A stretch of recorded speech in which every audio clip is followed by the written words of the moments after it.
जय जगन्नाथ दर्शक बंधु आसूची शनिंकर जन्मदिन 25 एप्रिल 2026 शनिवार शनिवार दिन हेउची शनिंकर जन्म। एही दिन जदि आपण शनि को जलाभिषेक करती तेरे सफलता मिलता है। शनि महादशा अंतर्दशा प्रति अंतर्दशा कौन सी जीवन में जदि कष्ट अच्छी से मिल मुक्ति। तेज कौन करेंगे एमती महा उपाय जो थे सफलता ही सफलता मिल। जदि जीवन में बहुत कष्ट रही चाकरी पे समस्या होची पैसाटे तरसी जाउछंती पैसा आसूची रोनी अजथा घरे कलह अशांति देखा देउची तेबे शनि को यही शनिवार दिन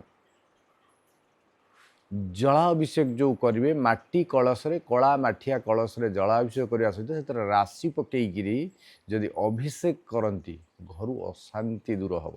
स्वामी स्त्री रे कलह होउची अशांति लगी रही तेरे शनि को सोरिष तेल अभिषेक करवा सहित गंगा जल जदि अभिषेक करेंगे तेरे स्वामी स्त्री हूँ प्रेमिक प्रेमिका हूँ कि कौन सी मधुर संपर्क जदि समस्या थाए भल पाइबार जदि समस्या रोची तबे मिलिब मुक्ति।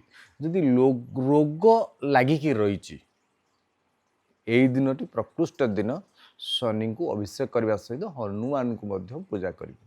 जदि स्वास्थ्य समस्या रही बारंबार स्वास्थ्य समस्या होची कि जीवन में किसी भूल करचंती काहाकू कही नांती किंतु से कारण कष्ट पाउचंती तेबे शनि को जलाभिषेक करने सहित शनि उपर बीरी अर्पण कर दिंतु। शनि शिला बीरी अर्पण करंतु।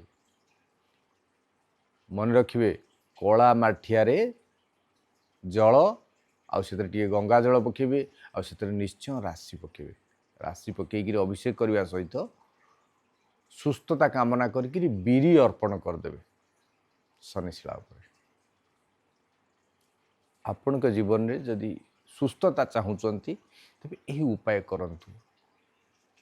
एवं जो माने नवग्रह कष्ट जदि रही नवग्रहंकर शुभफल चाहूँगी शनिंकर जन्मदिन रे जदि शनि को पूजा अर्चना करती शनि मंदिर में दीपदान करती तेबे आपन सफलता ही सफलता मिले। ता सहित शनिवार दिन आपन जदि चप्पल दान करुँच कौन सी रोगी व्यक्ति को दरिद्र को चप्पल दान करुँच तेबे आपणकर चलापथ कुसुमित हो करंतु ये महा उपाय 25 एप्रिल शनिवार 2026 मसीहा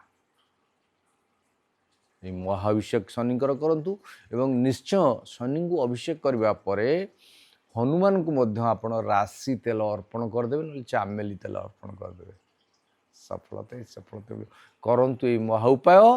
रुहंतु सुखरे। जय जगन्नाथ।